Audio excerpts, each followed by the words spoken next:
Are you lonesome tonight? Do you miss me tonight? Are you sorry we drifted apart? Hi guys, welcome to Significant Lovers. We're your hosts. My name is Mel. And I'm Kel. And I'm Caitlin. And this is the podcast where each week we dive into the high-profile relationships of yesterday and today, from antiquity to modern times, and figure out why they worked or why they didn't, and what that means for all the rest of us trying to navigate this crazy thing called love. So true. And we're cousins. Mm-hmm. Yes. And Mel is leading the episode today. Yes. Today, who are we covering, Mel? Today, we are talking about the famous writer William Shakespeare, playwright from the 16th century? 17th century. Well, a little bit of both. 16th and 17th. Yeah. He overlapped both. And his wife, Anne Hathaway. Not Anne Hathaway. My dad asked who we were covering, and I was like, William Shakespeare. And he's like, oh, William Shakespeare and who? And I said, Anne Hathaway. And he thought I was like pulling a joke. He was like, what? What do you mean, Anne Hathaway? Mm-hmm. I remember learning that in 7th grade and never forgetting it, that her name was Anne Hathaway. Yeah. Same. So funny. But you know what's interesting is I don't know the actress Anne Hathaway. I forget her husband's name, but the internet learned that she had the same name as William Shakespeare a couple years ago, and then pulled up images of her husband and then compared it to portraits of William Shakespeare and been like, oh my God, they're the same. This is so freaky. They do. I've seen that too. Well, he does kind of look like William Shakespeare. The only thing is, which is crazy, is all the images or paintings that we have of William Shakespeare today, a lot of them were actually painted after he died, and there are portraits of him from his lifetime that we believe are him, but there is no evidence that he ever actually commissioned a painting. And so a lot of the portraits we have of him could have been just from people's imaginations or descriptions of him. So in a way, we don't really know what he looked like. Oh, interesting. That's kind of crazy. I didn't realize that. Because I feel like if you see a statue of him or a picture, maybe just for me at least, I'm like, oh, that's William Shakespeare. It's an iconic look to me. And it's crazy to think that that might not even be him or what he even looked like. Wow. All right, guys. So we're going to do our new favorite segment. I guess it's not that new anymore. But I'm going to hit you with some, I think, more easy questions than we've been doing in the past. So you guys should be able to get these pretty quickly. Ooh, okay. Nice. It'll be about speed then. Mm-hmm. They all fit the theme of today's episode, which is William Shakespeare. Ooh. Okay. I'm excited. First question. Name the actress who we covered who was cheated on while starring in a Shakespeare play. Bonus points if you can name the play. Oh, it was Sienna Miller, and she was doing Twelfth Night, maybe? No. Okay, but I know it's Sienna Miller, because it was supposed to be like her big thing. Yep, it was Sienna Miller. What was it? What story? Was it Tempest? It's As You Like It. Oh, okay. Yeah, it's a tough one. Would have never gotten I know, I wouldn't either. Okay. I thought Sienna Miller, but I was too slow. Okay, this one, here we go. This one's a little harder. Name the couple who got together while filming a movie loosely inspired by Shakespeare's play Romeo and Juliet. Loosely inspired? Ooh. Rachel McAdams and Ryan Gosling? No. Oh. Robert Pattinson and Kristen Stewart? Ding, ding, ding. Yep. What? That's such a... Oh. The movie is none other than the classic film New Moon. Is that really loosely inspired? Yes. They even talk about Romeo and Juliet in the film. I know, but it's wasn't like it was her idea to do a loosely inspired version of Romeo and Who's Juliet. Stephanie Meyer? Yes. Whatever. Okay. Every book is inspired by classic literature. Yes. But it was based on her dream. Yeah, but that was just one part. That was the first one. One chapter was from her dream. Okay, okay. Expanded it. Okay, 1-1. We are tied. We actually have 4 questions. 4? Ooh, Oh my God, good. never before done. So there are 2 individuals who we have covered in separate episodes on our podcast who both dated each other after starring in a romantic comedy inspired by William Shakespeare. Who are they and what is the movie? Wait, what? I'm confused. Okay. There's 2 individuals who we covered on the podcast, but in separate relationships, not together. We did not cover these 2 people together. But these 2 people dated after meeting on a film about William Shakespeare. Okay, okay. Loosely about him. It's not historically accurate, but it's a film about William Shakespeare. Oh, what? Gwyneth Paltrow and Ben Affleck? Ding, ding, ding. That's correct. Yes! I knew it was Gwyneth Paltrow, but I didn't know who the other person was. Yay! Ben Affleck and Gwyneth Paltrow dated off and on between 1997 and 2000 after meeting on the film Shakespeare in Love. Shakespeare in Love. We covered them both on the show. Gwyneth Paltrow with Brad Pitt and Ben Affleck with Jennifer Lopez and Jennifer Gardner. Woo, woo, woo, woo, woo, woo, woo, Okay, woo, Kate's woo, in the Mel, you sound lead. so professional. Oh, thank you. Okay, this is the final question. Okay. And I think it's pretty easy, but which 3 women who we have covered on our show are connected in a chain where one has portrayed another, who has portrayed another, who is the real-life inspiration behind a Shakespeare play? Huh? Portrayed or Okay. betrayed? Portrayed. Yeah. Huh? So they're connected in a chain. One woman portrayed in film.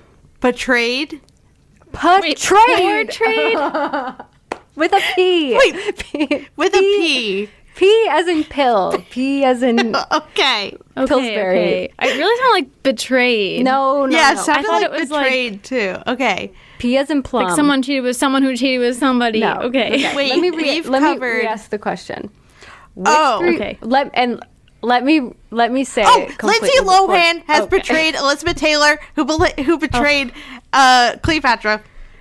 Correct. Caitlin. got it. Yes! I didn't understand the question. I'm sure it I sounds didn't totally either. fine on.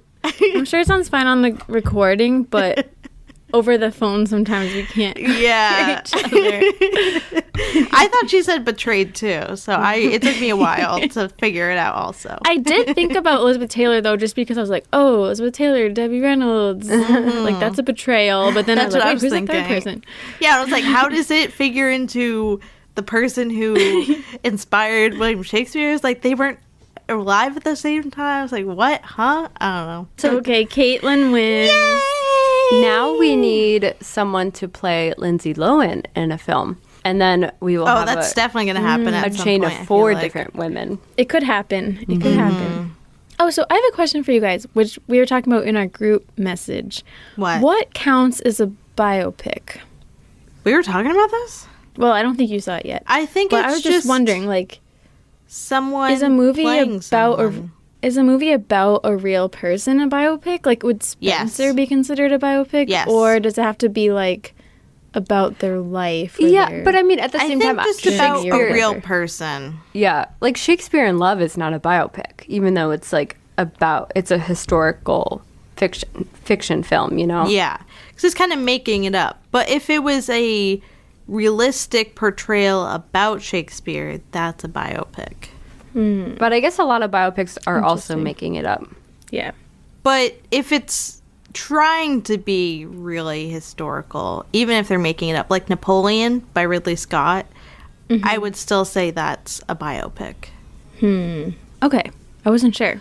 All right, before we get into the love story, we have some new patrons that we want to thank and shout out.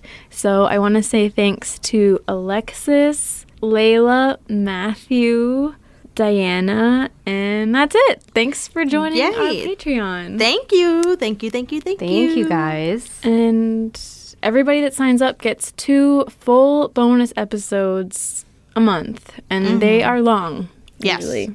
Pretty much never shorter than an hour. So You're getting hours more of Significant Lovers for $5. Yeah, you're getting your money's worth. So, Mel, if you were to describe William Shakespeare and Anne Hathaway in 3 words, what 3 words would you use? I would say mysterious, private, and I would say distant. Ooh. Even back then, they were private, like, no comment. Believe it or not, yes, because William Shakespeare, to our knowledge, none of his work was autobiographical, or there's no way for us to know that. And so he didn't really write about Anne Hathaway, his wife, at all, besides potentially one sonnet, which I will get to in the episode. But other than that, we don't really get much personal work from Mr. William Shakespeare. Interesting. Yeah, I guess that is private then, because some people are putting their personal life into all their writing and even their fiction. So yeah, and he really leaves it up to us, to our own interpretations of the work. Okay, now let's get into the episode. But I'm excited. Me too. I'm a huge William Shakespeare fan. You are? Yeah, I've read most of his works. I took a class about him in college. Cool. Yeah. And I had to perform him also. I'm like generally, I guess because of school, same as you. Like I took this class when I studied abroad in London. I took this history of London class, and it mostly focused on the 1600s. And so we were like talking about Shakespeare's world, and I saw they have like a reconstructed Globe Theatre that I saw, and it was cool. I haven't read as much as you, Kate, but I'm like interested in that time period, so I'm also excited. Yeah, I love that time period, low-key. I did. Me too. I read a lot of Shakespeare in school. Like I was an English major, just like Kelly. But I'm by no means a Shakespeare expert, and I felt a little intimidated by this episode because there's just so much material out there that, like I said, we don't know much about them. Their record keeping at that time wasn't super great at all. So a lot of the evidence we have of their lives is like birth certificates or like legal documents, epitaphs on a grave, like very scarce things to go off of. It would be like if someone centuries into the future right now is trying to personify you from like 5 documents from your whole entire life and then piece them together and to come up with who you were and what your story is. Obviously, we have Shakespeare's work, and even with that, everyone tries to put that together to like come up with some theories about who he was as a person and his thoughts and feelings. But like I said, we don't even know that any of those were autobiographical at all. So historians and scholars throughout all of history have just been trying to kind of fill in their own gaps. And a lot of times that is a reflection of maybe their own biases or values that they're bringing to his story. So with that, there's like not a lot to say, but then also a lot at the same time, because there's just so many different theories about him and their marriage. So this is not going to be totally comprehensive. There's, I'm sure, a lot that I'm going to miss. You could have like a whole podcast just about Shakespeare in general. So for sure, yeah. That's okay. And I love that. I personally kind of like the episodes. Well, I love the episodes that are huge deep dives that are like 3 hours long. I do. But I kind of like it when there isn't that much, because it is like really exciting anytime you find anything. And it is fun to like read too far into things. So no worries. Yeah. Okay, but who is William Shakespeare? His birthday is not known, but he was baptized in April 1564 in Stratford upon Avon, which was a market town of roughly 2,000 people. His father was named John Shakespeare, who was a successful glove maker, and his mother, Mary, was the descendant of a prominent and wealthy family of landowners. Oh. What's funny is, I think, so my school that I went to, my college, we had Shakespeare Day, and I always thought it was his birthday that we held it on. But I think it was his baptismal day, the April 15th. So I didn't even know that. We didn't even know his actual birthday. Well, that's actually his baptism day is April 23rd. Oh, April 23rd. Sorry. And spoiler alert, that is also believed to be the day that he died. So he might have died on his birthday, but we don't know if he was really baptized on his actual birthday. He probably wasn't, but Yeah, it could have been. Probably not. Yeah. but he a might couple have days died on later, his months. baptism day, which is interesting. Wow. That reminds me of when John Adams died on July 4th. Yeah. Yeah, very So did kawinky-dinky. who was it Thomas Jefferson too? Yeah, they So both did. Weird. Anyway, I think it would be kind of cool to die on your birthday. That kind of suck. It's a tough birthday.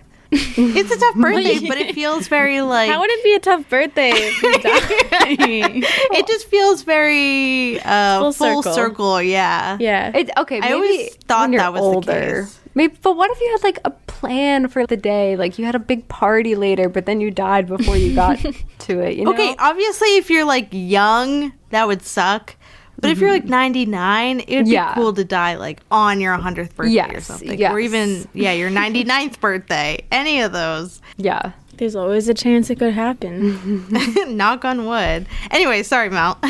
So before he was born, his parents had 2 children named Joan and Margaret, but they sadly died when they were infants before he was born. And then they had 5 more children after William. This Shakespeare family, they were relatively well off, and John, William's father, his business was thriving during William's early childhood, and he also served as the high bailiff of the city council for a term, which in today's terms is equivalent to being the mayor. Wow. It's believed that William attended grammar school and upper school in Stratford, where he could have been taught how to read and write in both English and Latin at the time. However, it is So interesting. I know, yeah. It is widely believed that when William was about 10 to 12 years old, his father financially fell upon hard times for being a little corrupt and a little shady. Oh, no. He was accused of illegal, unlicensed wool trading on the black market, I guess, which was... This was a business that was tightly regulated and reserved for only really the elite members of society. And he also faced legal issues for allegedly buying and selling houses with excessively high interest rates. Okay.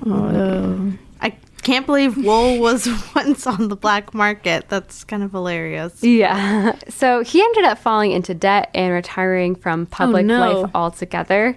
So the Shakespeare family was not doing too well when he was a teenager. But yeah, as I mentioned, there's not a lot known about William's life otherwise. Surprisingly, we have no diary entries or personal letters from him. So we have to fill in our own gaps. And yeah, we only can imagine who he was. And I'm guessing he might have been a private person since he really doesn't reveal that much about himself in his writing to our knowledge. I'm guessing that his family's kind of fall from grace would humble him a little bit. Or Yeah. it seems like he's an ambitious guy. Yeah. A lot of his works are pastoral about loving nature and the country.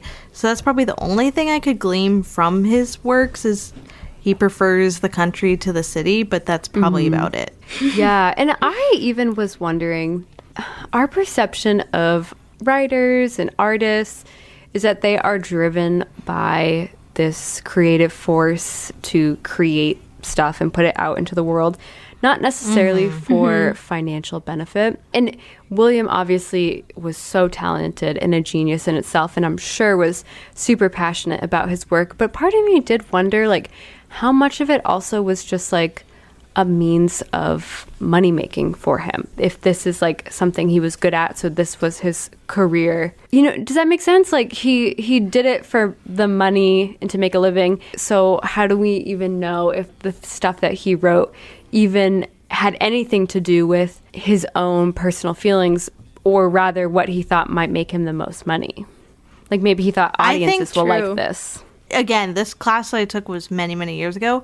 But the idea of him kind of writing for money's sake, I think is correct or very much a seemingly likely interpretation, because it was a way to make money and a way to get recognition and a way to have a job, and writing these plays were the only ways that basically he was able to make money, and the more he churned out, the more he was paid. So I think it is probably accurate to say that maybe he was creative, but the amount of plays he wrote and maybe what he wrote was influenced by the crowd, by the people he was working for.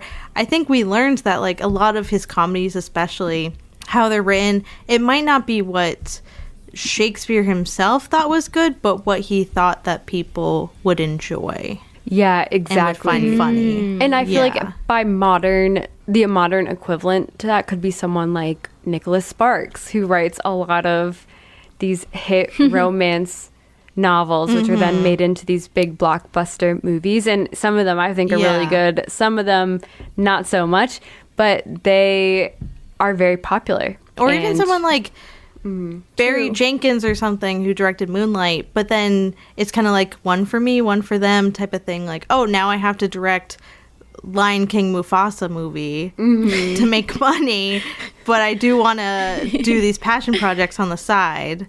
So yeah, I think that was kind of the case. One for them. Yeah.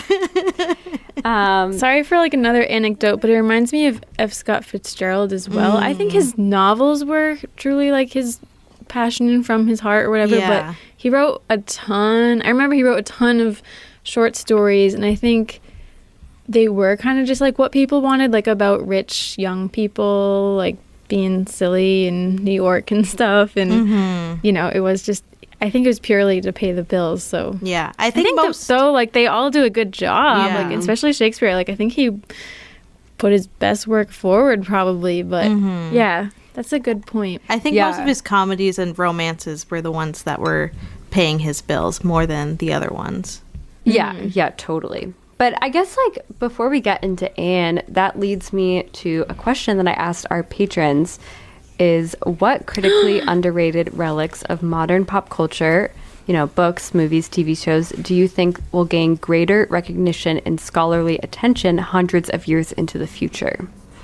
And I just want to read some of your responses because I really liked it. And this is because a lot of Shakespeare's plays at the time were really popular, but maybe not as critically well received, at least not in the beginning. But now we study them in school. They're some of the most notable pieces of literature of all time. Like Shakespeare in itself is synonymous with more than just his work. Yes.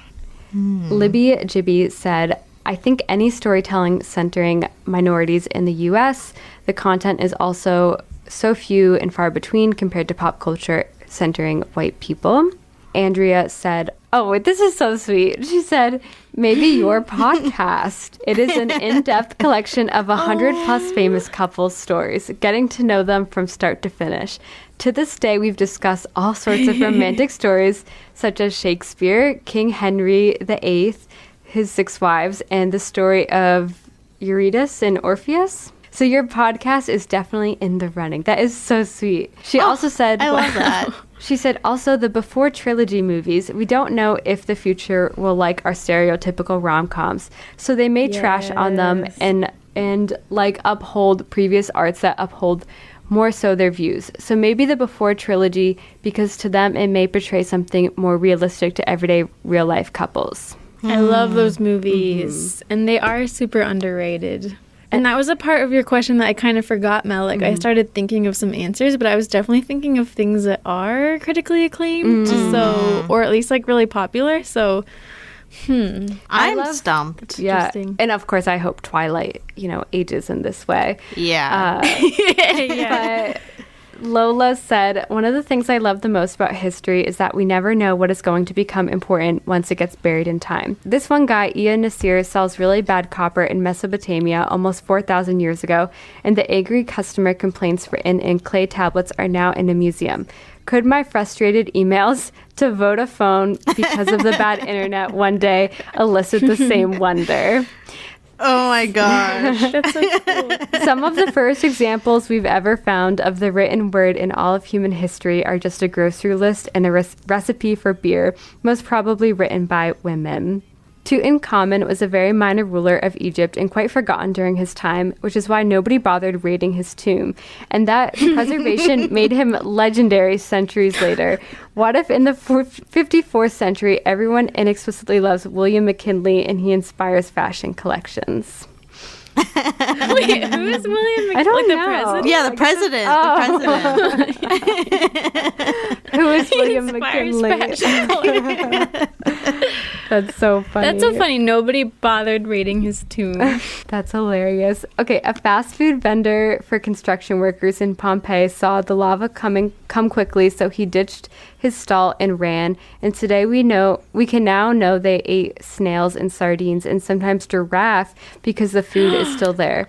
What if a meteor Giraffe? strikes? I know. What if a meteor strikes and a random avocado toast Instagram picture is the only thing that survives from this civilization in 1,000 years?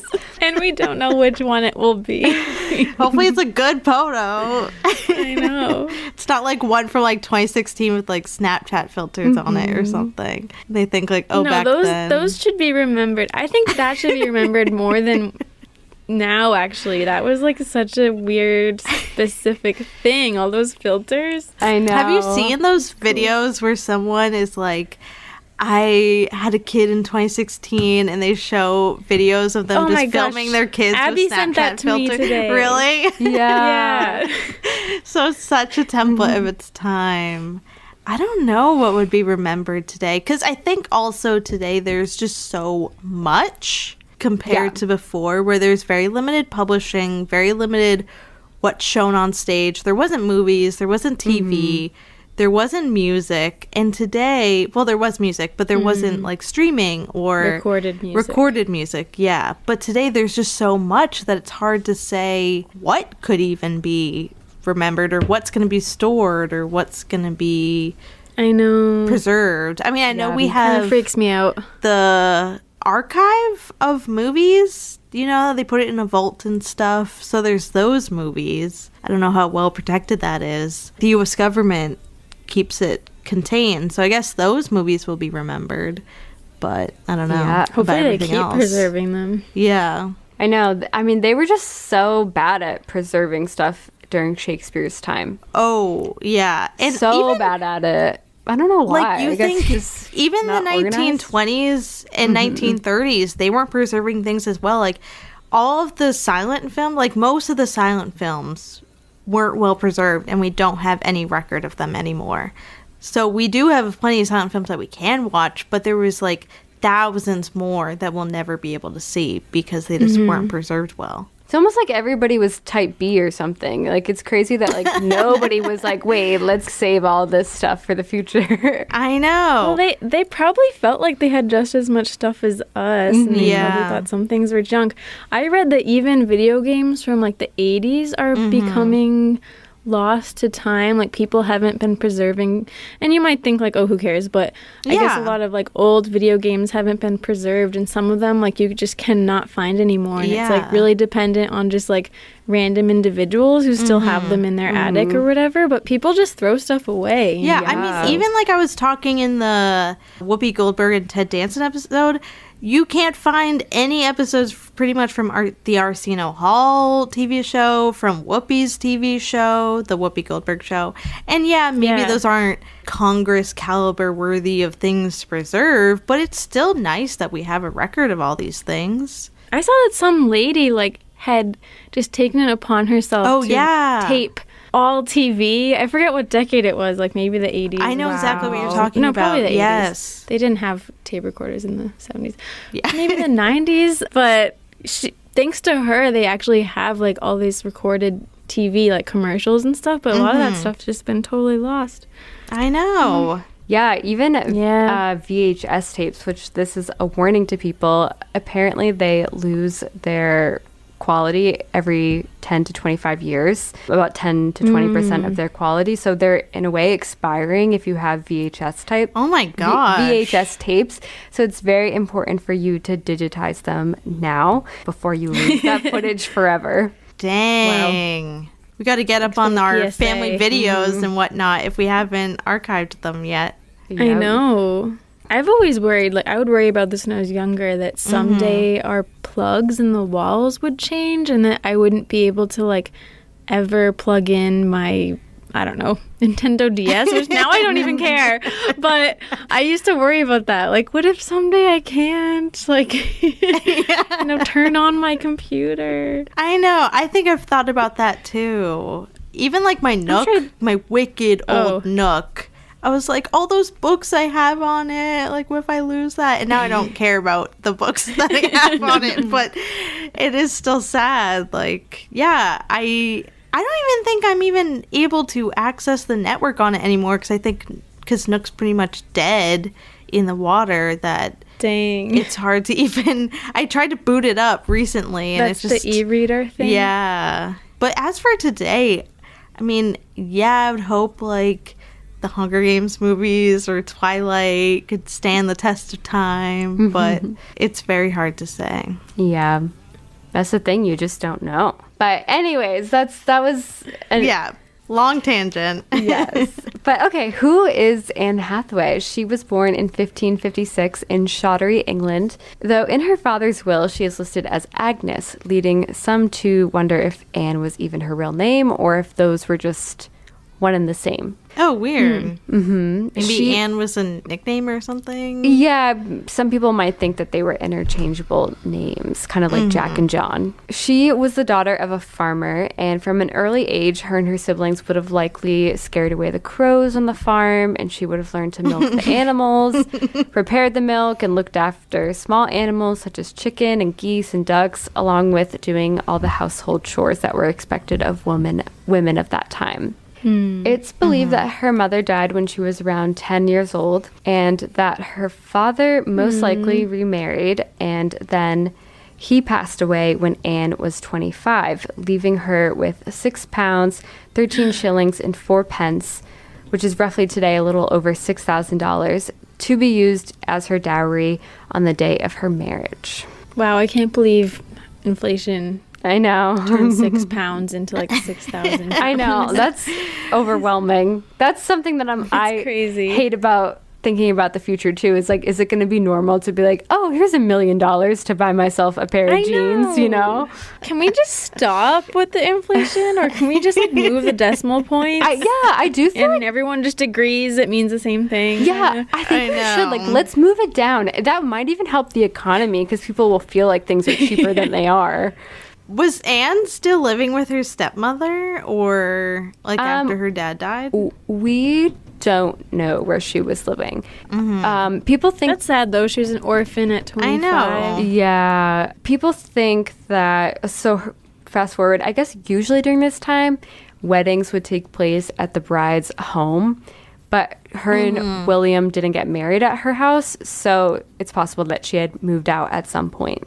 Yeah, or like lost the house or something. Yeah. It's crazy. But yeah, not much else is known about her upbringing. It's assumed that she most likely didn't attend school, as girls didn't at that time period, and that she had around 7 siblings and was presumably the oldest, but we don't know that for sure. Wow, okay. But how did William and Anne meet? We don't know. But they did grow up a few miles down the road in nearby towns, and it's assumed that their parents may have known each other. But again, we don't know. But they officially got married on what is believed to be November 28th, 1582.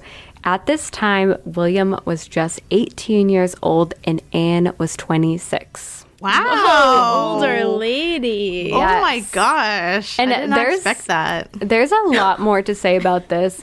I think it seems unusual to us that she was older, but it does make sense considering that her mother died. Maybe she was taking care of her siblings for a while. And it is interesting that she did get married a year after her father died, when she did have that money for the dowry. So, like, what if her dad was, like, holding on to the money and didn't give it to her until she inherited it? Like, who knows what was going on. But wow, 18. And I know people would say that's, like, problematic, but yeah, it's kind of cool.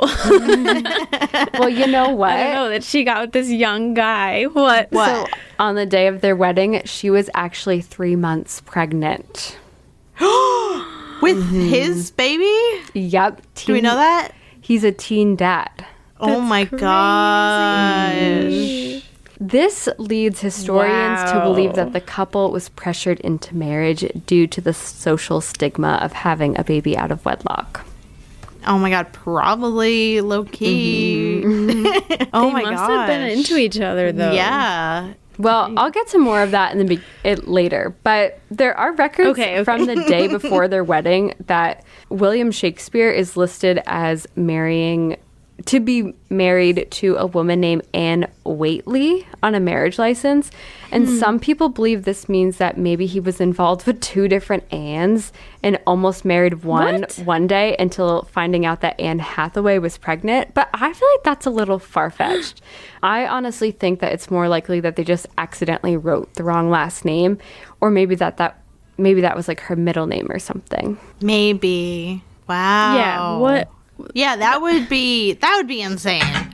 If he was like gonna marry someone and then found out someone he slept with was pregnant. I mean, I could see that definitely being the case, but it just is wild that they're both named Anne. I mean, maybe Anne was a really popular name, but that would be kind of crazy. Maybe if the first names were different, but that would just be weird that, like, he's like, oh, wait, sorry, I'm going to marry this different Anne instead. Percy Shelley had, like, 3 Harriets. So. Yeah.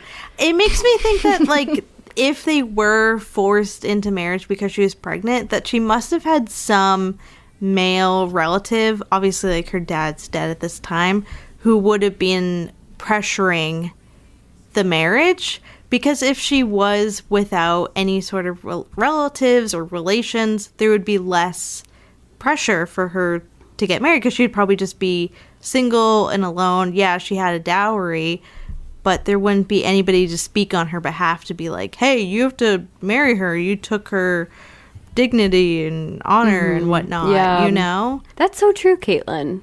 That is very true. Yeah, maybe it was an aunt or uncle or a stepmom or something. Yeah. Some people do speculate if Shakespeare's play A Midsummer Night's Dream could be loosely based on his own life, since it is one of his only plays that is totally original, meaning it was not based on any existing material or history. Of course, nothing can be totally original. Probably comes from somewhere, even if it's just your own subconscious.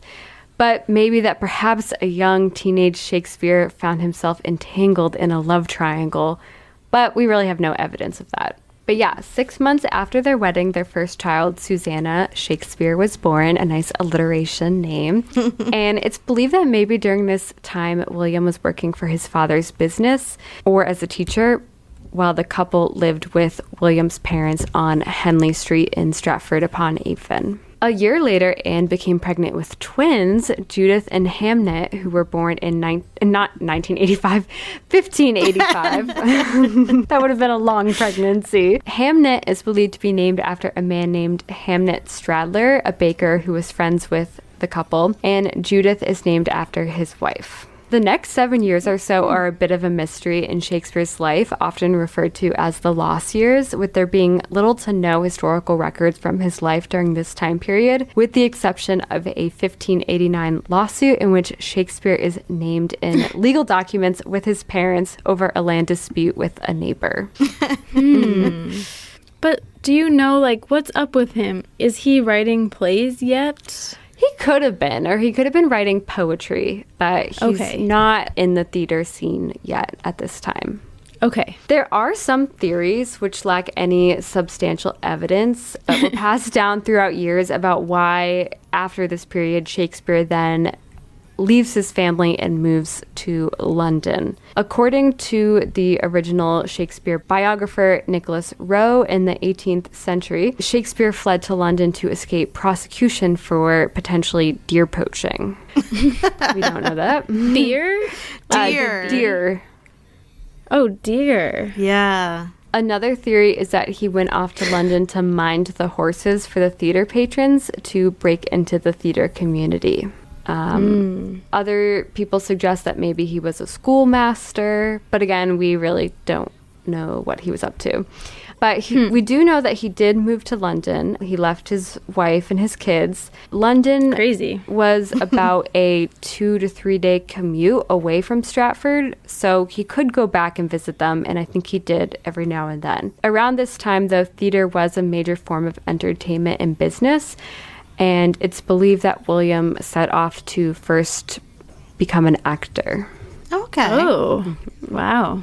So then in 1592, the first known mention of Shakespeare being a part of the London theatre community was after the production of his play Henry VI, when a fellow playwright, Robert Greene, criticized Shakespeare as a playwright, calling him a shake scene, saying that he was overstepping his bounds in the community due to having no formal education in playwriting or acting. And like I said, in general, his work was very popular with audiences, but at this time was being criticized by his contemporaries for not being very sophisticated.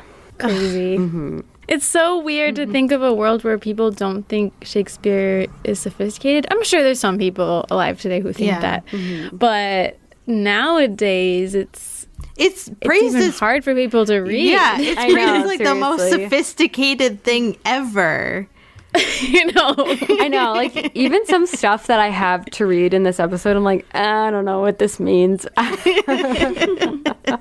I need to look up an analysis. I know this is bad, but when I did take my Shakespeare class, I did have a lot of the times have to do the translate version of it because it is hard to read Shakespeare. I think everybody can agree with that.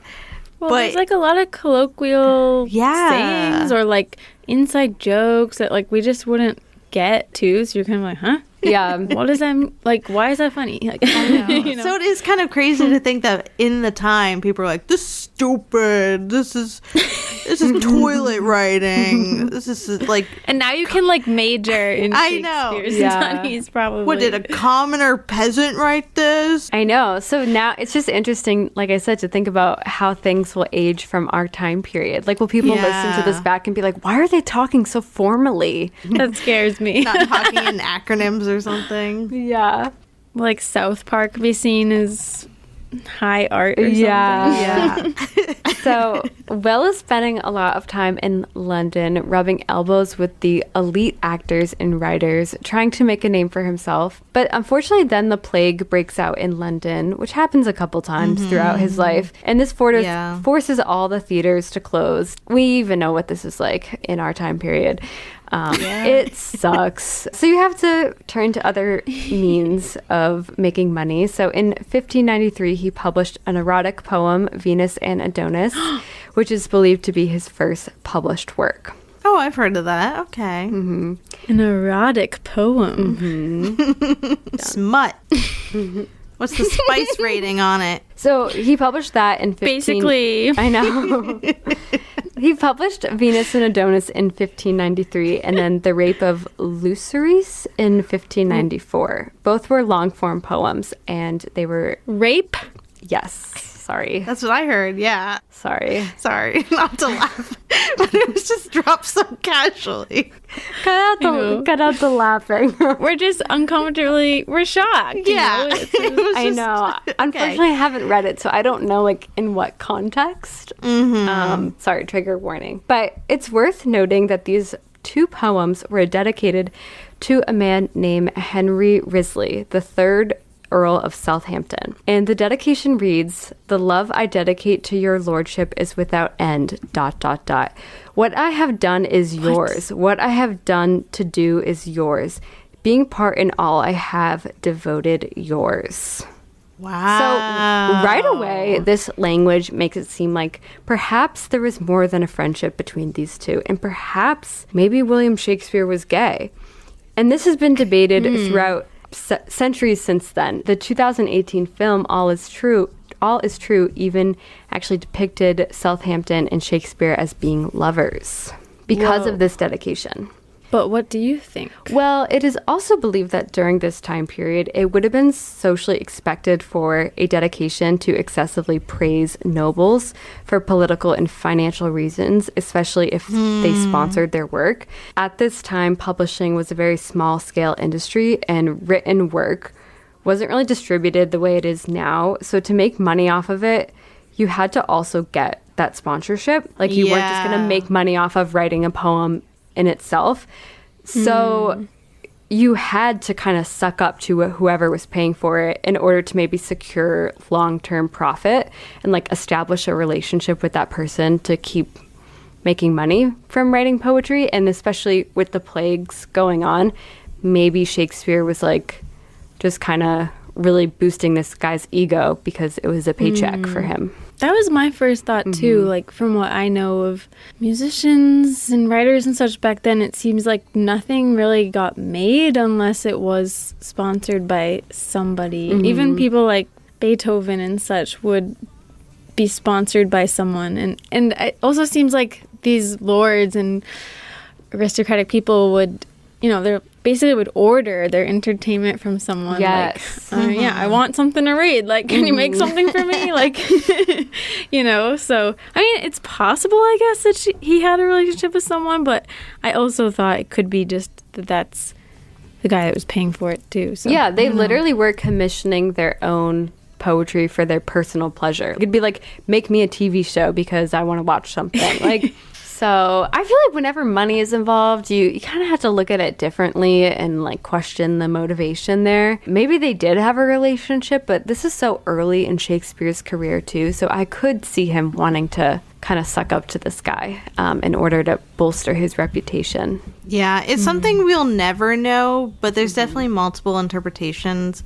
I think both have ample evidence to maybe suggest either, because they both seem so right depending on how you read it. But I think maybe you would lean more towards homosexuality in today's lens. Yes. But when you think of it in historical terms, the way he's just praising a lord or someone of noble birth definitely seems like the more realistic interpretation. Like nowadays, I couldn't see a screenwriter who is heterosexual writing something of this nature for like the producer of their film, you know? No. It definitely has a lot of gay vibes to it. Yeah. But that is our own lens. Yeah, because today, like with movies and stuff, with financiers, they just add their production company or their name to the head of it, and this would be, I guess, like the same thing, like a dedication. But because of how it is with like nobles and it being really like a higher class, you would have to like suck up to them more so than just like a rich person of today. The only other like homosexual thing I've heard before of him is like Sonnet 18, and like the Shall I Compare Thee to a Summer's Day is also dedicated to a guy, but that could be like the same thing where somebody wanted a romance sonnet and he was like, okay, I'll write it for you, and then dedicate it to so-and-so. Guess we'll never know. Yeah. In 1594, Shakespeare became a founding member of the Lord Chamberlain's Men, a company of actors referred to as a playing company back then.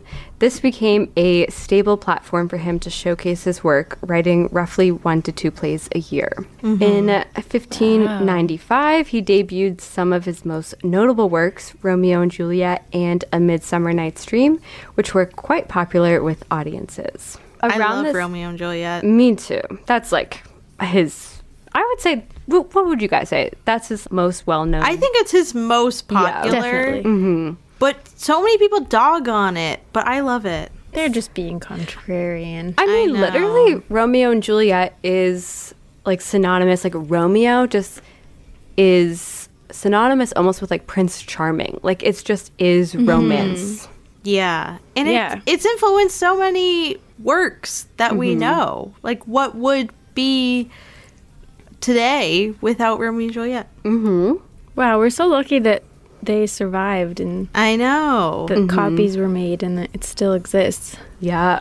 At this time, London had a population of around 200,000 people, of which 15,000 people would attend the local plays on a weekly basis. So this was very popular. And the Lord Chamberlain's Men grew to become one of the most popular companies. In 1599, they began playing at the Outdoor Globe Theatre, which held 3,000 people, sometimes playing 6 different plays a week, which I think got to be really hard on the actors. It was maybe not the best working conditions or work-life balance for them. I could see that. At this time, Anne remained in Stratford with the kids, actually living with her in-laws, Shakespeare's parents. And it's believed that Shakespeare would travel home, but we don't know if Anne ever came to London to see any of the plays. Hope so. I know. We don't have any letters between Anne and Shakespeare at this time, and many scholars infer that she was probably illiterate, as most women were. If that's the case, William would have had to write letters to a neighbor or a trusted friend, which would then be read to Anne, and perhaps that person would then transcribe her response back to Shakespeare. Yeah, because not only was she so sad. a woman, but she also grew up as a farmer, and they definitely weren't receiving the education that they should have. Well, actually, this writer named Germaine Greer, who wrote a book called Shakespeare's Wife, she kind of tries to give Anne a little bit more dignity. And we don't know for sure. Like, I believe she probably couldn't read and write, but she claims that farmers at this time period would have actually been of higher status than glove makers like William's family. Even though his family was pretty well off, they did eventually have some financial hard times, whereas farming was a more like consistent income for people. And plus, like, they own land too. So I thought the dad was like the mayor. Oh, Shakespeare's dad was, but then he had all those scandals and yeah, but he might have known how to read and write. Oh yeah. He would have, but basically just saying that, like, maybe Anne's family did have the means, like, especially as a farmer, there's like less to do in the winter. Like, maybe she could have at least learned how to read the Bible. Oh yeah. But we don't know for sure. It'd be sad if she couldn't. Like, her husband is such a brilliant writer, and I can't even imagine that his wife wouldn't be able to read. That's just sad for me to consider. Well, yeah, this author, Germaine Greer, even speculated maybe William taught her to read and write a little bit, but that's just... Yeah, maybe in those 7 lost years. Maybe? Yeah. Yeah, especially with the plague, you're inside all day, not doing much. What else is there to do, you know? I wonder... I guess take care of the family, but learn to read and write, you know? I'm trying to think back on those times when I used to be illiterate, like before I was 5. And like, I do remember looking at words and thinking they just looked like squiggles on a piece of paper and like not being able to make out what they were at all. But I feel like, I mean, I don't want to speak, even there's a lot of adults who don't know how to read and write to this day, but I feel like you might pick up on a little bit over time just from seeing stuff, and someone might teach you how to at least write your name or something. Basic words. For sure. I don't know. Maybe not for a woman, but eventually. I don't have any memories from being illiterate. You don't? No, my first memory is reading my friend's name off of a wall. So I was able to read. And that's the first memory I have. And I cannot tell you how it was to not know. Wow. I do remember. I remember pretending to write cursive in like our playroom, and I was just drawing like loops and loops and loops and loops. So yeah, I remember. I'm same as you, Mel. Like, I remember thinking it was just squiggles as well. I remember like learning to be able to write my name, but it was more just memorization. Like, I didn't really know what the letters meant. But I feel like I could imagine, you know, she has like 6 siblings. She probably has some brothers. It's the winter. It's there's not much to do on the farm. Like, maybe the brother is like, let me teach you how to write this word or something. Like, I don't know. Maybe she just knew minimal amount. Yeah. Not enough to write a letter, but... Or who knows? Maybe she was super illiterate and she wrote thousands of letters and just none of them were preserved or something. Yeah, and here we are, hundreds of years later, saying she was illiterate and didn't know how to read or write. She actually wrote Shakespeare's plays. Yeah. I know there are some theories that Shakespeare didn't write his own plays, but I don't know if any of them hold any water. Well, I was going to bring this up later, but I didn't know if Mel was going to. I feel like I've heard people over the years say, like, Shakespeare maybe wasn't even a real person. But I feel like clearly from all this information you've shared, he was a real person. Yes. So we do know that for sure. Because there's at least his baptism. He has a will. He has a grave. We know where he's buried. So he was definitely a real person. But yeah, that would be so annoying if you could read and write. And then for years, people are debating whether you could or not. But they do say that women who could read and write during that time period most likely would have been able to write phonetically, just based off sounding it out. So maybe they had an understanding of the alphabet, but you know, the English language is also really hard. It doesn't always make sense. Yeah, in that time period, they also had more letters than we do now. Yeah. So... But crazy. Many historians and Shakespeare biographers for centuries after his death would often assume that Shakespeare had a disdain for his wife and was perhaps forced or manipulated into matrimony because she was pregnant, which is why he left for London. This is just, again, like kind of filling in the gaps from the little bit of information we know. Like, we know she was pregnant when they got married. We know he went to London. And so then people are left to, like, put that together and come up with a narrative. But we don't know if it's true. But in 2000, author Anthony Holden wrote in his William Shakespeare biography titled William Shakespeare, His Life and Work. He said, "It is hard to believe that the ambitious young dreamer Shakespeare, already aware that there was a world elsewhere, way beyond rural Warwickshire, was so enamored of a homely wench 8 years his senior as to want to marry her. Or did the local farmer's 26-year-old daughter, only a month after her father's death, set out to catch herself a much younger husband by seducing him?" Homely? I know. Jeez. How does he know that she was homely? Yeah, so this is something that Germaine Greer talks about in her book, Shakespeare's Wife, where she says that all of these assumptions about Anne, really, they don't lack any evidence, but they're rooted in misogyny. She talks about how commentators often describe her as being plain or homely because of the mere fact that she was older than her husband, which she says people automatically assume that makes her unattractive. Do we know what she looks like? Were there any photos or pictures? There not is photos, obviously. There is a painting portraits. of her, yeah. And I think she looks fine.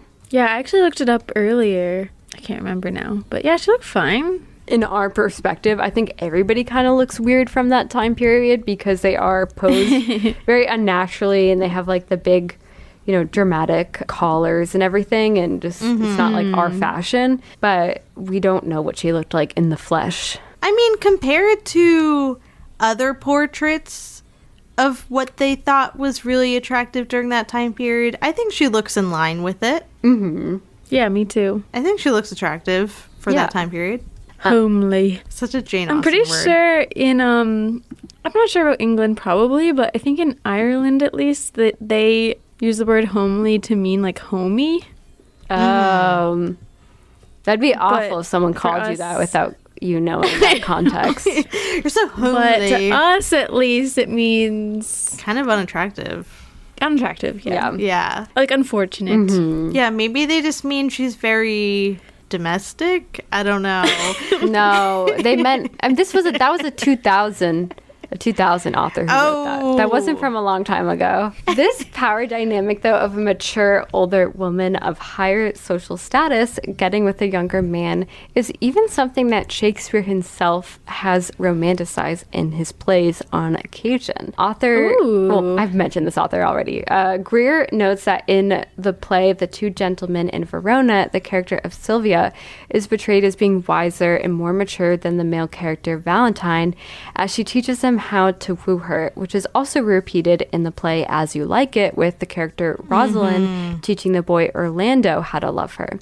And meanwhile, in Twelfth Night, the young character of Cesario is sent to seduce a virtuous maid, the daughter of a count that died some 12 months earlier. Interesting. So all of that is to say is we have reason to believe that Shakespeare wouldn't have been totally disgusted by this age dynamic or resent getting Anne pregnant or think that he was manipulated. I mean, like, obviously he had to be, like, kind of into her to, you know, knock her up. Like, sleep with her. Yeah, it takes two to tango.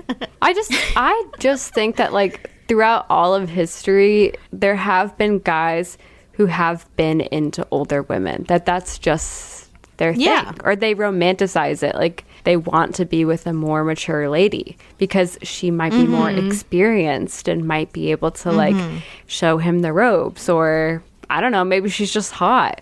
So I mean, Aaron Taylor Johnson, we've covered him, and that was his thing, you know. It's crazy that she's 26 and she's being called this like old wench. I know. She's a cougar at 26. I know. This author actually also like really did her research and figured out that the average age for women getting married at this time is actually older than we think. Like we think of it as being in the early teens sometimes in this time period. And I think as time passed, it actually did become younger. But during this time period in this specific town, it was closer for women to be like 24, even maybe sometimes 26. Like it wasn't uncommon for women to get married at 26, but it was uncommon for men to be 18 getting married.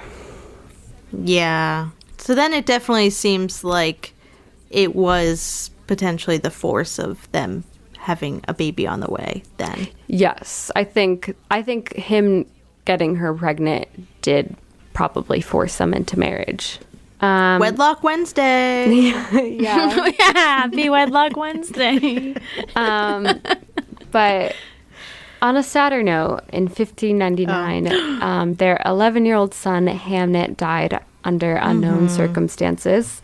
This was very common at this time in England. 1 out of 3 children were not expected to survive past 10 years old. Crazy. Wow. That's insane. It's a lot of people. So Shakespeare never outwardly wrote about any events or people in his life, as I mentioned earlier. But of course, historians and scholars have tried to find connections from the loss of his son to his work. The most obvious would be his play Hamlet, as it sounds similar to the name Hamnet. And there are themes of grief and loss in the play. And Shakespeare also began writing the play the year that Hamnet died. Yeah, definitely a connection, probably. Yeah, there's a lot about like father and son in that play. Writer Richard Wheeler also speculates that Twelfth Night might be inspired by Hamnet, and that it's about a girl who believes that her twin brother has died, only to discover that he hasn't, and we know that Hamnet was a twin with a twin sister. Sad. I know. And I know it's really sad because there's a good chance that maybe Shakespeare wasn't even home when his son died, and that maybe Anne had to find someone to write a letter to him, and then he had to travel the 2 days home. Very sad. And it's sad how common it was too. Shakespeare in the 1600s is still working as an actor and a playwright in London, but throughout that whole decade, the theater is repeatedly closing due to the bubonic plague outbreak. Oh, terrible. I was going to say, I feel like it's weird belief that Hamnet died of the plague, but I don't think that's even confirmed. I think it's just some weird myth that's been perpetrated and people believe, but maybe it's not even accurate. Yeah, I mean, I just think that kids died pretty often. I mean, even when you look back on your own childhood and you think of like all the times that you might have had strep throat or the chicken pox or whatnot, like without modern medicine, a lot of those illnesses can be pretty fatal. Yeah, I just read a book about the plague, actually. I just finished it. Yeah, about the plague. And the second wind of it was called the Children's Plague because apparently it killed more children than it killed adults. So sad. Yeah. No. Yeah, and plus, like, at that age in your life, you're more vulnerable, too. Mm-hmm. So with theater being kind of unstable, in 1609, Shakespeare, at 45, published a collection of sonnets called the 154 Sonnets. And Sonnet 145 is one of the only bodies of work by him that people think references his wife, Anne. So I'm going to read it to you. It's kind of crazy. I know, seriously. Like, what are all the other sonnets about? I know. I'll get to that in a minute. But this is Okay. This is Sonnet 145. So, Okay. Those lips that love's own hand did make breathed forth the sound that said, I hate. To me that languished for her sake, but when she saw my woeful state, straight in her heart did mercy come, chiding that tongue that ever sweet was used in giving gentle doom, and taught it thus anew to greet. I hate she altered with an end, that followed it as gentle day, doth follow night, who, like a fiend, from heaven to hell is flown away. I hate from hate away she threw, and saved my life, saying, not you. So Beautiful. basically, Although I don't know what it means. I know. So the poem is basically saying, like, he's looking at this lovely woman and she says, I hate you, or I hate something. And he's sad because he thinks that she hates him. And she's like, oh, no, I was just teasing you. I don't hate you. It's like a very long way to say that he's like hanging on every word she says and kind of yearning for her. And then when she realizes it, she lets her guard down and says, okay, like, I like you too.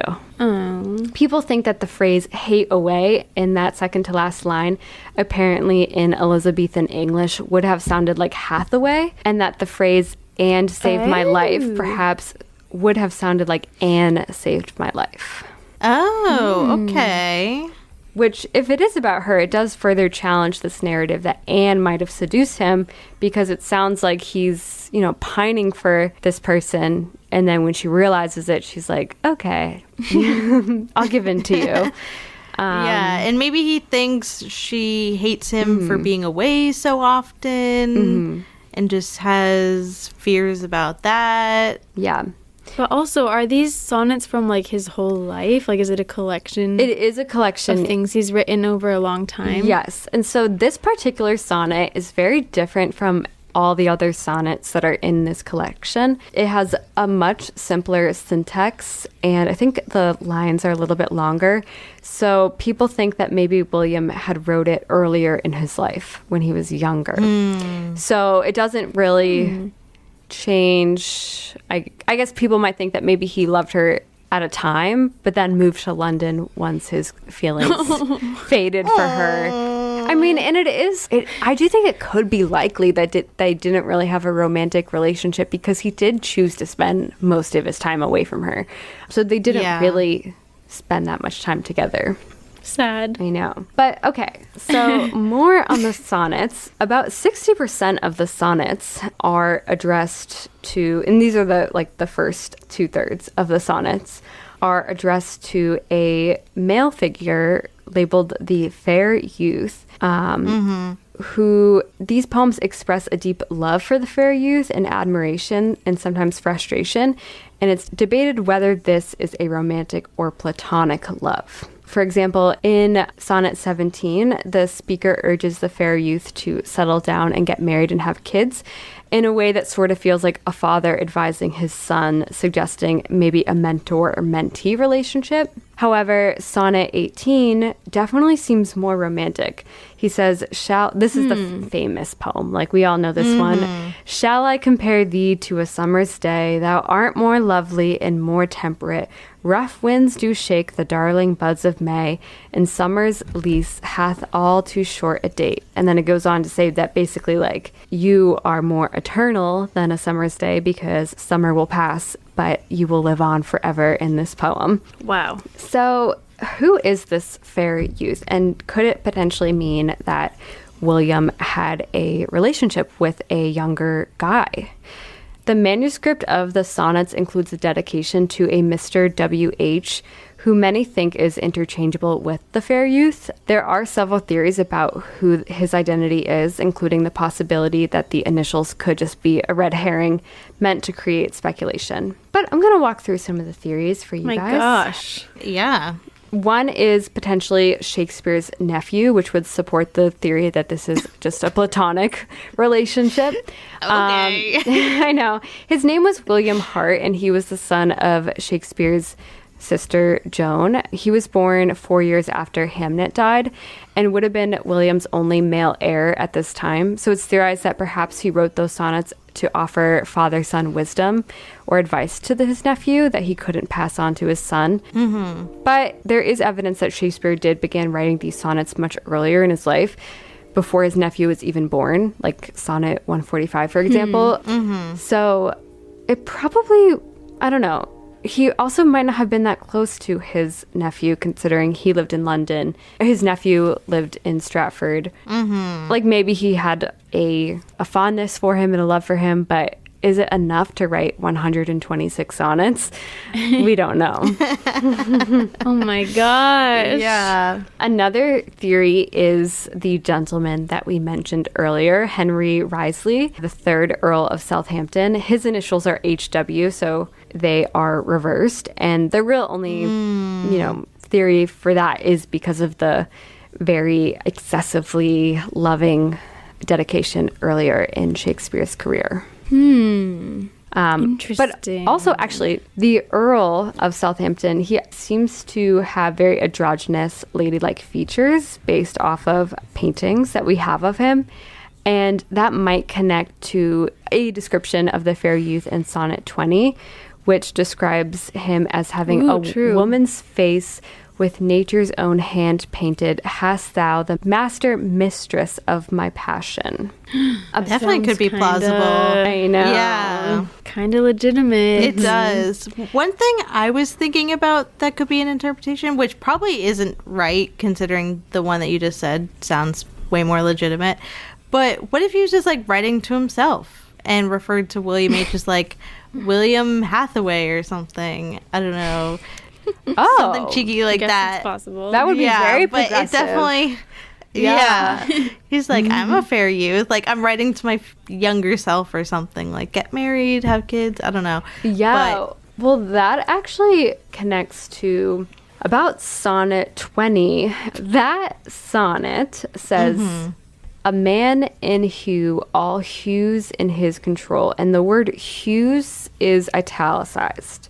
And in combination with that and the fact that the word will throughout the sonnets is often capitalized to make it look like it's a play on the name Will, led 18th century writer Thomas Tyrwhitt to theorize that perhaps there could have been a man named Will Hughes or Willie Hughes, who he guesses maybe was a musician at this time period because there are themes of music throughout the sonnets. Now, this is a huge stretch. Like, this is like we are kind of pulling at straws and like making our own fan theories. And also, you have to keep in mind that William's name is Will. So, like, if he plays on the name Will, that doesn't necessarily mean that there is a Will, because that's his name. There's no evidence to support this theory, of course. Apparently, there was a guy named Will Hughes who was a performer who performed for the Earl of Essex at this time period, but we don't know if he would have known William Shakespeare at all. Ooh, but this coincidence? I know.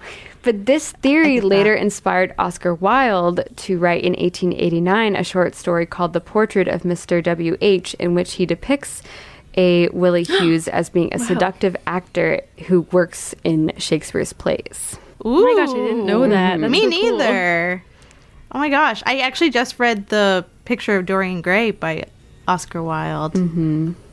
I know. I kind of like the idea that like Oscar Wilde was intrigued by Shakespeare's love life and like, was he gay? You know? Well, He was writing Shakespeare fan fiction. Literally. in Oscar Wilde, well, not in Oscar Wilde, in Dorian Gray, he falls in love with an actress who performs Shakespeare. Yeah, so he must have been a big fan. Yeah.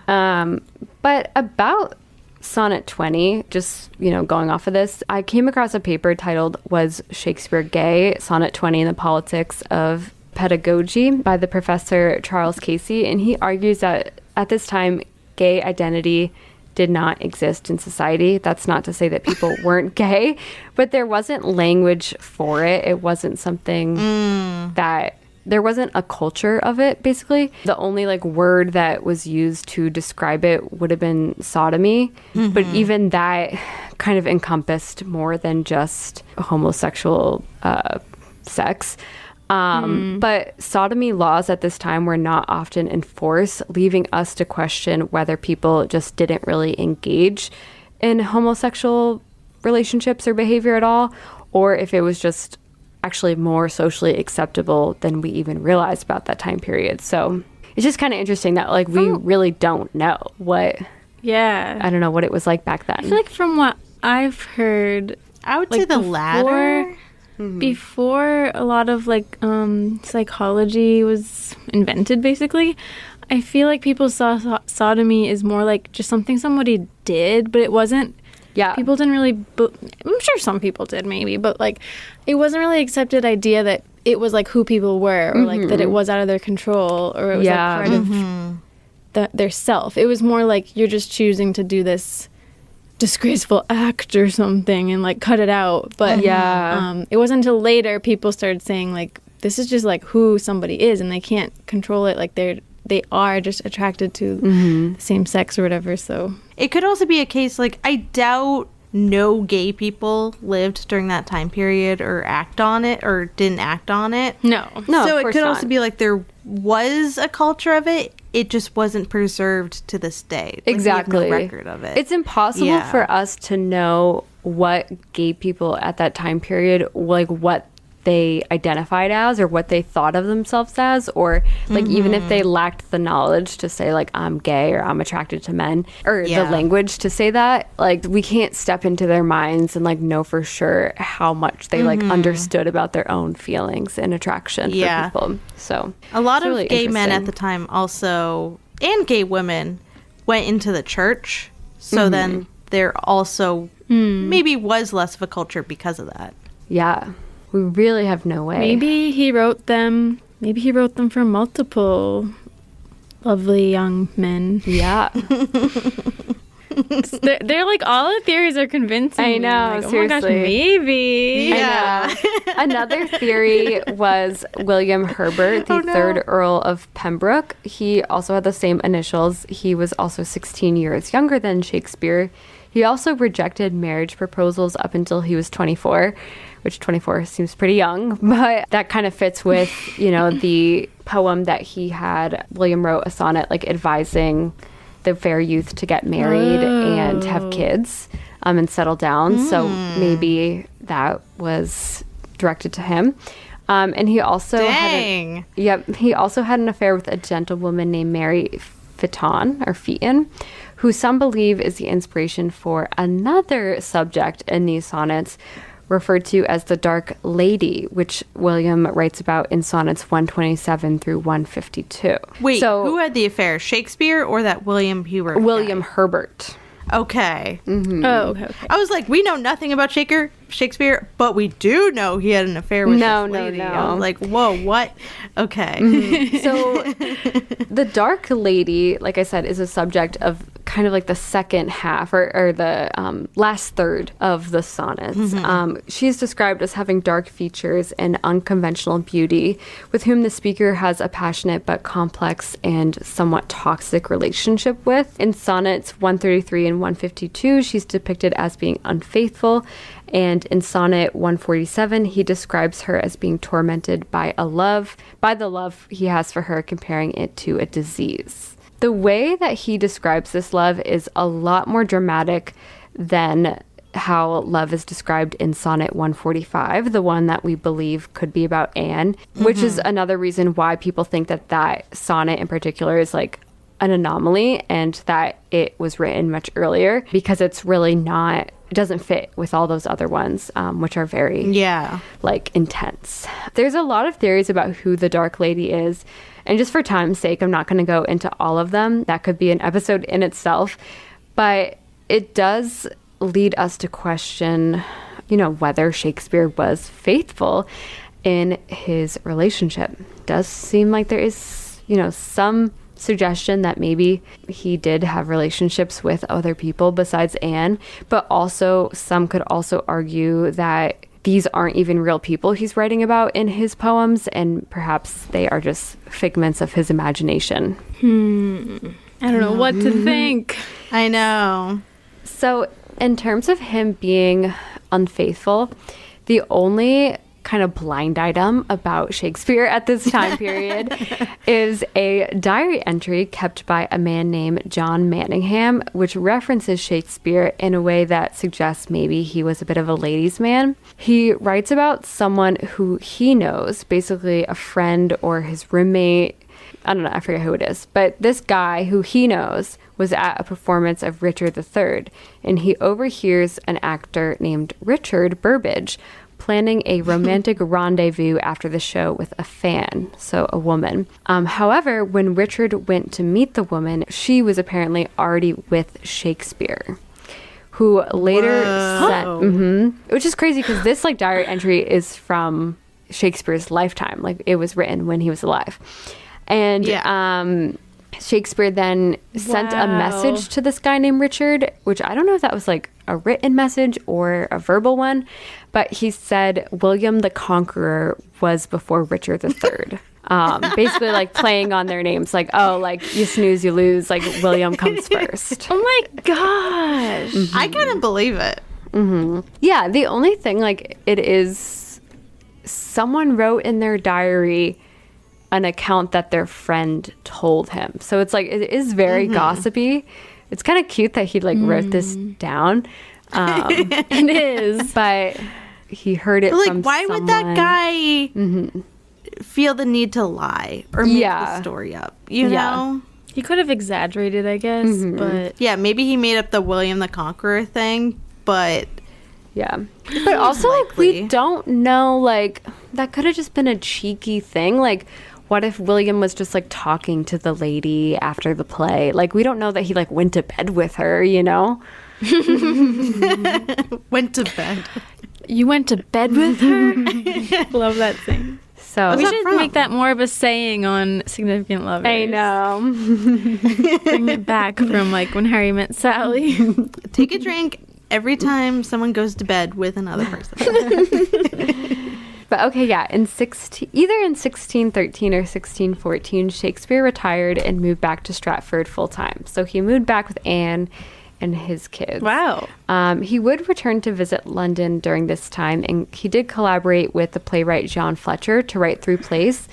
But he retired completely after a misfired cannon during a rendition of Henry VIII caused the Globe Theatre to burn down. Nobody was hurt, and it was rebuilt the following year. But that's a good time to retire when the place you're working at burns down. Shakespeare is like in his late 40s at that time period, actually early 50s. And I do wonder if maybe his health was in decline, causing him to retire, because he then died in 1616 on April 23rd at 52 years old, potentially on his birthday or his baptism day. Wow. What? The same year he retired? 2 years after retiring. Oh, 2 years. Okay. Wow. How long? How old 2 were years in retirement? How old were his kids by the time he died? Oh, I might need to do some math. So this is 1616. His daughter, Susanna. She's like in her 30s, probably. Yeah, she's 33. And the other daughter would have been like 30 or 31. I wonder if they really knew their dad much. I think they kind of did, because his younger daughter, Judith, ended up going on to have a son who she named Shakespeare. I mean, I guess that was her last name, but I thought maybe that was an homage to her father.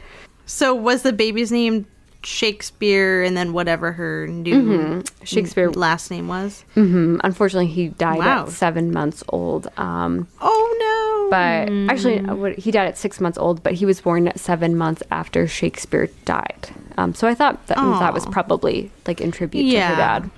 Okay, so maybe either just from the times he went to Stratford, or maybe they exchanged letters, and maybe they came to London. Yeah. But that's good at least. Yeah, we don't know how Shakespeare died, but a month prior, he had signed his will, which would make you believe that maybe he knew he was sick. Although in his will, he did write that he was in perfect health, maybe in denial a little bit. Huh. He had left the majority of his estate to his oldest daughter, Susanna, under the stipulation that it would be passed down to her firstborn son. However, she only had one daughter named Elizabeth, who never got married or had children.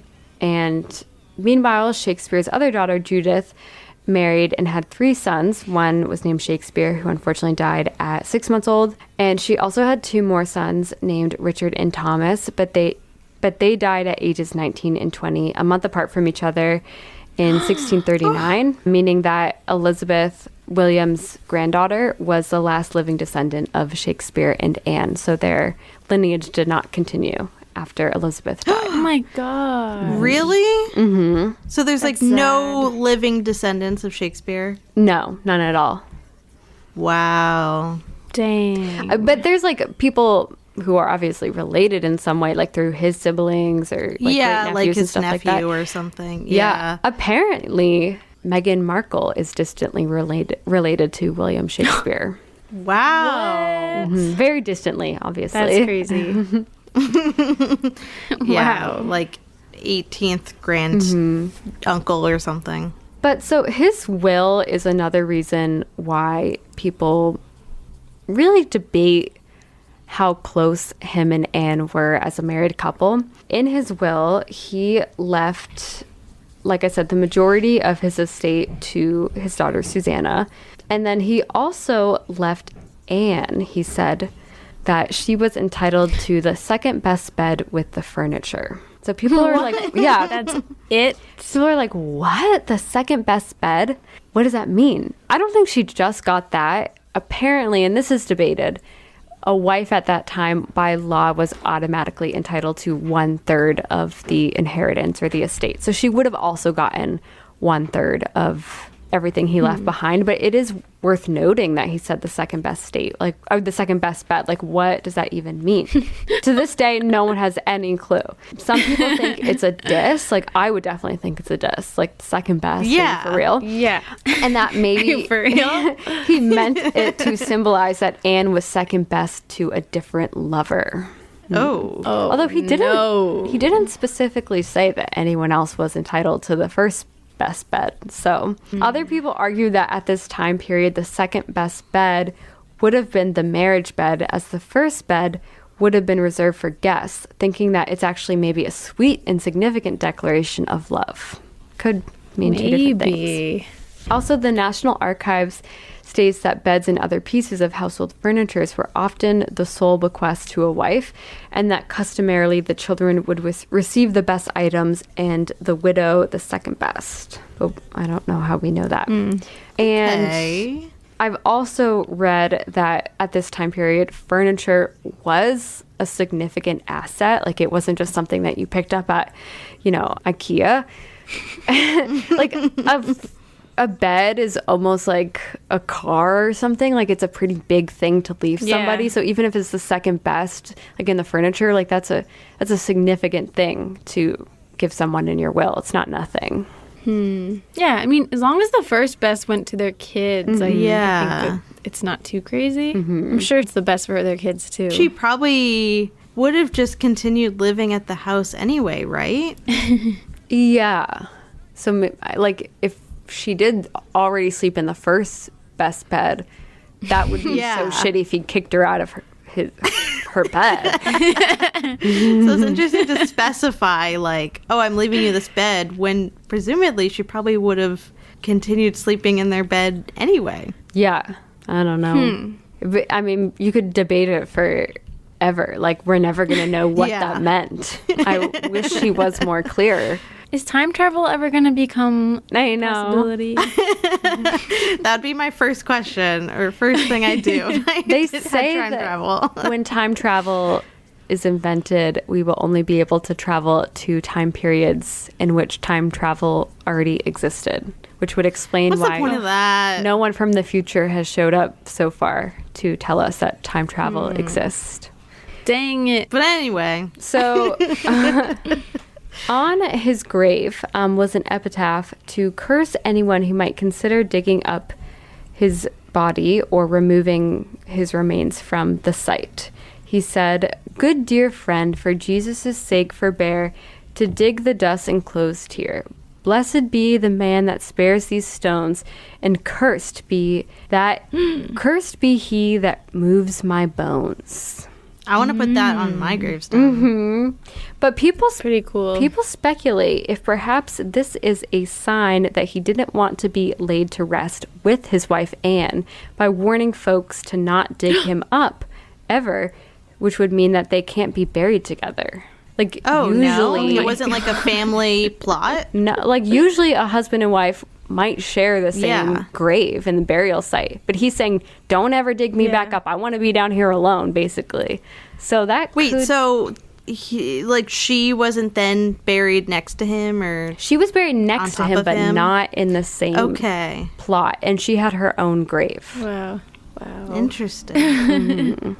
It's funny how over and over again people are speculating that he did not care for his wife. I know. I mean, maybe it's just true, but Yeah, I mean, there are portrayals of them in media where they are like a lovely couple and it's romanticized.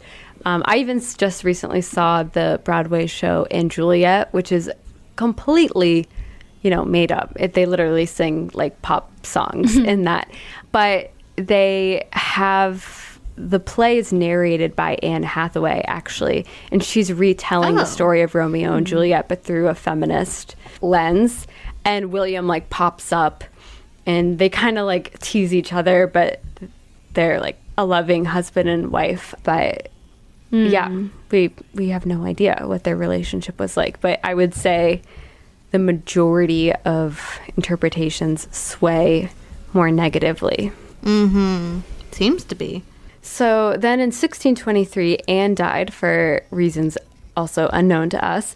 And like I said, she was buried next to her husband in a separate grave with an inscription on the grave that reads, "Here lieth the body of Anne, wife of William Shakespeare, who departed this life the 6th day of August, 1623, being the age of 67 years. Her son-in-law, John Hall, Susanna's husband, also wrote an inscription, we believe. We don't know for sure he wrote it, but it's inferred that he wrote it on behalf of Susanna, their daughter, which reads, "Breast, O mother, milk and life thou didst give.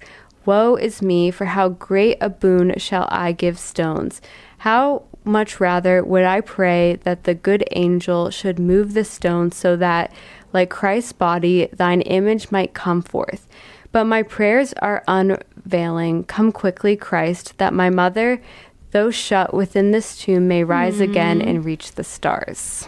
Oh, cute. I know. she must have really loved her. I know. That's what I mean. Just the difference of these two graves. Like on William's grave, it's a curse. Like, don't dig me back up. It's very selfish. There's really there's no sign of like love on that grave at all. But No. on Anne's grave, like it's a true like it's grief from her daughter being like, "I wish that you would rise again like Jesus. Like I wish that you were here." But like it just shows Yeah. how much Anne must have been a really good mom. Yeah, Anne's daughter Susanna didn't write one for her dad. No. Curse thee. He wrote one for himself. It had nothing to do with like the loving husband of Anne, the father of so-and-so. It was just, don't dig me back up. Imagine if someone else wrote the epitaph and it wasn't actually him. Yeah, And it was maybe. like, "Don't you Why dare would they do that? open up this, like, expel this hell on earth who is Shakespeare," or something. Like, the daughter's like, "Don't touch him," or anything. Like, I don't know. Like, Was he like really famous at this time? Like, was there actually a fear that people were going to try to like dig up his body, or was it just he didn't want to be buried with his wife? He was pretty famous. It's like not, I feel like fame today is different. Like, I don't know, people wouldn't really recognize him like walking down the street, obviously, but people knew his name. And so maybe that could have been a concern. Yeah. I mean, also, like, graves are dug up all the time just because they're, like, moved to a different location so that they can put more graves in a cemetery or even build over the cemetery or something. And a lot of people might see that as being disruptive to their rest, you know, final rest. So, Yeah. I could see if you picked out a spot where you want to be buried, you don't want that to eventually be moved. Sad. Yeah. Well, I guess that's the end of them as a couple, right? It is. It is the end. That is Anne Hathaway and William Shakespeare. Wow. Basically, everything is left to our imagination when it comes to this couple. Yeah, because, I mean, it could have been really romantic, but considering how many romances he wrote, I guess kind of like you said, like Nicholas Sparks or something, it is kind of a shock to hear that his relationship or love life wasn't as romantic, it seemed. But it could have been. We just don't know. Yeah. But from all accounts, it seems like not. I mean, yeah, Nicholas Sparks also did get divorced. So He did. Crazy. But yeah, I mean, I will say that he did write that dedication to Mr.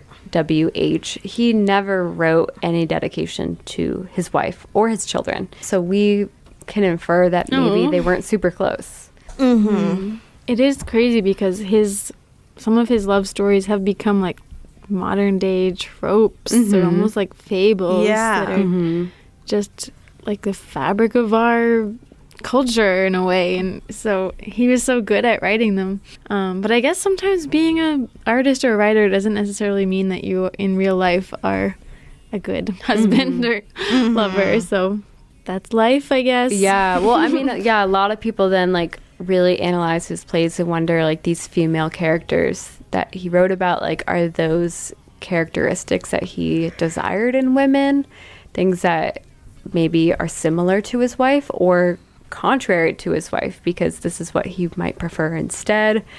We really, you know, have no idea. I wish that there was like something left behind from them that could tell us more, but we don't have it. You never know. Maybe 5 years from now or something, somewhere they're going to be like, we found William Shakespeare's diary or something, or Anne Hathaway's diary, and now we have all this information. Yeah, and That would be awesome. Anne Hathaway's house, her childhood home, which I don't even know if she really grew up in this specific house, but the Hathaway family, like relatives of Anne Hathaway, several years after she passed away. I didn't write this down, so I'm really truly just speaking from memory of coming across this in my research. They realized that due to Shakespeare's legacy, there might be some financial benefit to turning her childhood home into a museum. And so you can go to it to this day in Shottery, England, and visit her house. I don't even think we know that she for sure grew up in this house. Maybe she did, but it's a tourist attraction, and I guess like the museum even at times have kind of told a fabricated version of their love story, like, oh, they would have been here on the lawn and, you know, would have fallen in love in this spot. He might have professed his love here, whatever. And that they even would sell like souvenirs that were like fake letters from when they were Jesus, like their courtship or whatever, and just like romantic items. But it's just purely like a money-making thing. It's not really like historically accurate or anything. I kind of want to go, though. I know, yeah, me too. I mean, at the very least, it's a really old house. That's Yeah. Gosh, I kind of wish this was a Patreon episode. I'm worried that like Shakespeare experts are going to come across this and fact check me about a lot of stuff. No. I mean, if from what you say, there's not that much information about Shakespeare, what can they even fact check you about, you know? I guess. I'm just worried that I got something wrong.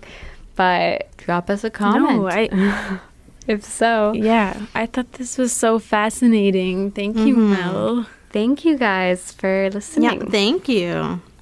Yeah, I didn't really know much about Gosh. Shakespeare as a person beyond his works. Yeah. Me neither. I mean, we really don't even know. So not very much. intellectually stimulating conversation. Yeah. Well, next week is going to be more modern. We are talking about a couple that is still together. One person in this relationship we have covered on the podcast before in a prior relationship. And the other person in this relationship is in a movie that is nominated for Best Picture this year. In the year 2025. Okay, can you put it together, people? Let us know. Cool. Well, I'm pumped. Me too. Thanks again, Mel. Yes. All right. Yeah. We'll get back together next week. Get back together next week. Is your heart filled with pain? Shall I come back again? Tell